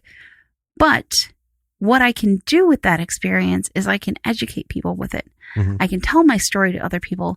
I can use my experience to make a difference in other people's lives. And that's what it absolutely comes down to. You know, there are people out there who are having a real hard time with what's going on. You know, I shake it off, you know, and I'm like, you know, on this level up here, I just don't get how this is such a big deal. Okay. But then you start, you know, that's just like a quick top thing, you know, because for me, big deal. I could be locked in this fucking place for, you know, 11 months without even going outside for groceries. They could bring them to the door. I'm good. Right. But then you just, you know, take a second, take a breath, start stepping down that ladder, get into the deeper levels. There's a lot of things people aren't built to just shrug shit off. There are certain aspects about it. And it gets down to a point where my own narration, so you get to that bottom rung, that's where you find your narrative. Yeah. Because that's what's propelling you. And then I think, you know, so I was laying in a bed, not knowing if I'd ever walk again. I had a lot of people telling me, I don't know, you know. And, you know, I found myself reaching back to fucking movies like Chariots of Fire. I found myself reaching back to documentaries I had, because this is, you know, 80s, right? Yeah. Or, you know, early 90s. All I had were 80s films, because in the 70s, there wasn't really anything super inspirational. Right. Because, you know, it was the era of disco. But I found myself reaching out to those films and so, yeah, and books that I'd read about these things, the underdog, the, you know, finding hope when the spirit is just fucking crushed. I was looking to other people's narratives to help rebuild my own, because where do you go when nobody gives you any answers? And you don't even know enough about what's going on to ask the right questions. Right. Right. And then when you do, you don't understand any of what the answer is, because half of it's bullshit, you know.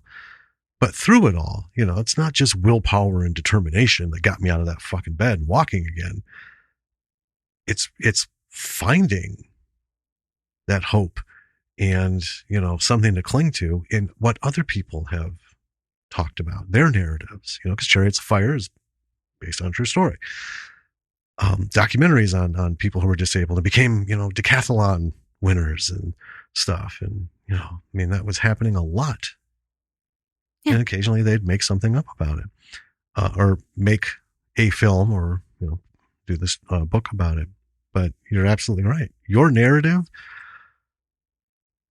could eventually reach somebody. Well, and help them. It's the story that you tell yourself about your life. And I mean, if it helps nobody else but yourself, that's enough. Well, right. Right? Yeah. If you are struggling right now with everything that's going on, if you are having a creative blockage, right, which a lot of people are having right now. Yes. It's a depressing fucking time. Well, it is. In a lot of ways, right? Yeah. But in a lot of other ways, it's an extremely hopeful time, and it's a time of dramatic change. Mm-hmm. And it's a time where people are realizing what is actually important to them. Mm-hmm. And you could tell yourself that this time is terrible because I can't, go visit my grandma. I can't go, see my family. I can't hang out with my friends. Life isn't the same as it was, and that upsets me. Mm-hmm. Or you can say, this situation has forced us to look at life in a different way. And what is coming out of it could potentially and hopefully be better than what there was before. Right. Well, and by doing that, see, that's going to get out there. Yeah. Someone's going to pick up on that, and they'll use your narrative to help them find their own. Mm-hmm. So I see what you're saying. I get it. Okay. Because I have seen people out there, as much as I fucking hate social media, I get why some people use it. I still am not going to change my opinion of it, but I do see people out there, and I do try to respond to folks here and there, you got this. Yeah. But there are people out there who are starting to lose their shit because they can't, this is really affecting them creatively. And that sounds like a simple thing, like, oh my God, you can't think up a story. What else? Jesus Christ. Okay. Got to understand, for some people, that's morning, noon, and night of their life. That is what they base their narrative and their self-identity and everything on, is the fact that I'm a writer and I should be writing, and I've written and now I can't. What the fuck am I? Right. And when that happens in a normal period, it's a midlife crisis. Or, yeah. It's a moment of existential, reevaluation. Right. But when it happens in a time of uncertainty and fear and uprising, and we got more than one thing going on, people, there is fear and anger on all bases on this fucking baseball diamond. Right. Yeah. We don't have, and in the outfield and in the infield. And that's as much as I know about that whole sport thing. So all over the stands are full of this shit. So it's from all sides. When someone has that moment, now it's, elevated and escalated.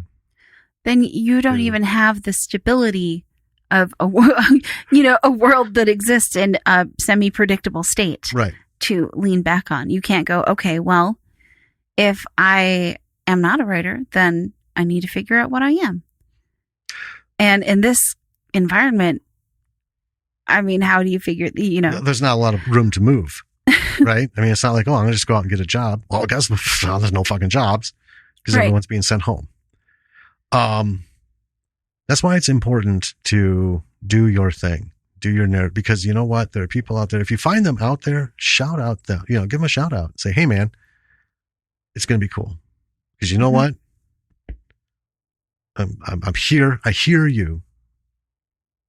And you're out there saying, what do I do? Here's what you do. Just believe, right? It's going to be okay. Don't worry about the answers. Just believe it's going to be okay. And that's where films like this come in. That's where the stories and the truths of our past come in. Because you can find, like I said, you can find that spark of humanity that we're fucking desperately looking for in so many people.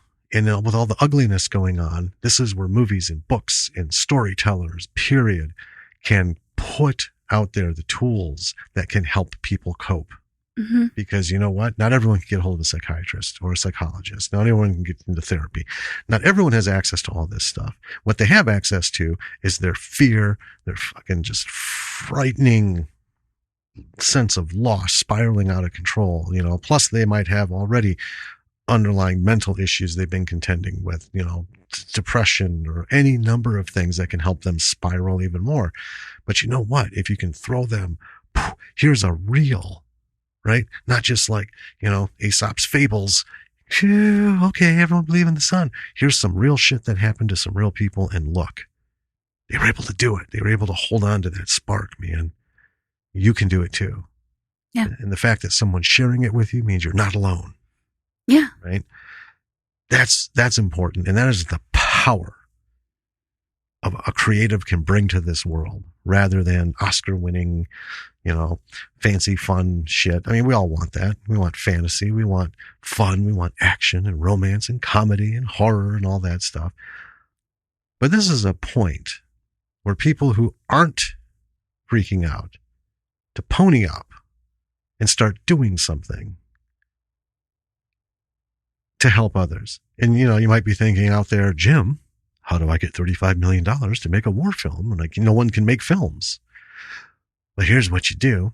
You find something interesting, a true story. Like I said, if it's somebody that do some research on it, write yourself a fucking script, point your phone at your fucking face and read a story. Yeah. Right? Read a story. Act it out. Get a friend or two to read some parts. Do it audio. It doesn't have to be video. Right? Yeah. So here's a story of what actually happened at so-and-so, here and here, there and there. Get 3 or 4 people who can record it, act it out with their voice, put it together. You've created something. You fulfilled your thing as a creative, right? And all the people involved. Yeah. And all of you are putting something out there that someone just might look at and go, all right, I get it. It's going to be okay. It's going to be okay. I'll hold on to that for right now, and give them relief, just enough relief, just enough distraction, like that smoke bomb, right? Where they can see through the shit and actually start to pick a path. This point in history is going to be defined by the stories that we tell ourselves about it. Yeah. It is. And I don't mean to laugh at it to make it light. It's such a simple thing to say, and the scope of what's going to come of this. And the thing is, it's going to be years before we understand the magnitude of these stories. Yeah. Right? Because it's not that we need to go through this for years. It's just going to take that long because there's so many, for it's it all going to take that long to process. To process and put together, and and then we'll have our picture of wow. And then we got to start diving into those stories because we're all in this, right? Yeah. But we're not all a part of each other's story. What not part? Yet. What part are you going to play in this story? Exactly. And, or, just what's their narrative? What happened to them? See, here it is. It's a moment in history. Something happened. I think we should know about it. And we should all take time when that time comes to listen to one another's stories, right? Because that's going to build a better future. Yeah. And this got so much unintentionally deeper than I thought it was. Well, it's hard not to, I guess it's just, you can't ignore everything, No. and that's not our format, but that is what this kind of movie is about. Oh, yeah. And unfortunately, we are in a period of time in this country where, Jesus Christ, we need these sparks, So, with that. Well, I think it's also just worth mentioning that this movie, we've said it before, is brilliant technically. Yeah. You'll see, I mean, we don't need to go into it because they had a lot of money. So you get what you would expect for that money. It's beautiful. They delivered. Can't really say between the writing and the acting and the directing if like one emphasized another, because it's one of those things where if we got if it's hard to separate the three, then it was a beautiful mishmash of all of them. Well, then it was a beautiful construct. Yeah. Absolutely. And, usually we'll say like, the writing was terrible, but the acting, they tried. This was also good. So I don't know if it was all three levels, just perfection, or they all worked together and made it happen. But it is one of those rare instances where you don't spend any time picking any of that out. You're just like, oh my God, this is wonderful. Yeah. So anyway, I just wanted to throw that out there because, we do have to say something technically about this. And you can watch the movie on Amazon Prime Video. Yes. It's available on there right now. Yes. And after you watch the movie, come to our website at www.lordsofmisruleproductions.com. Everything's on there. We're not even going to say it anymore. Everything's on there. Links to everything. Patreon, social media, YouTube, subscriptions. Podcasts, yeah. Yep. On the site, we have our blog. We have the podcasts on the site, or you can go wherever you want to get them. We also, on our blog, our films page, we got something in the works. We are working on something. We posted something on social media about it. Nothing big, but that'll be coming. And I'll put some updates out here and there. If you become a patron, you're going to get more information for patron-only updates. Yes. That's it. If you like this podcast, please leave us a rating and review on whatever podcast app you are listening on. Yeah, whatever the platform is. It makes us able to be searched. You know, so we can... Helps people find us. Yeah. I think that about wraps it. I think it does. Just want to say, everyone, be safe, be smart, for fuck's sake. Wear a fucking mask. Yeah, wear a mask, stand 6 feet apart. There's nothing anyone in this country, us included, is doing that is so fucking important that you need to be up someone's ass, maskless, da-da-da-da-da, all right? We're all just fucking normal people, and nobody in this fucking country is more important than the other. So how about we all just join the team, show a little consideration, a little respect, and just understand, just do it. Let's just get through this shit. And then we'll debate the fucking fine points later, kind of thing. So with that. Thank you so much for listening. This is Jim. And this is Danny. And we will catch you next week with another episode of Bravo for the B-Side. Bye, everyone. Bye.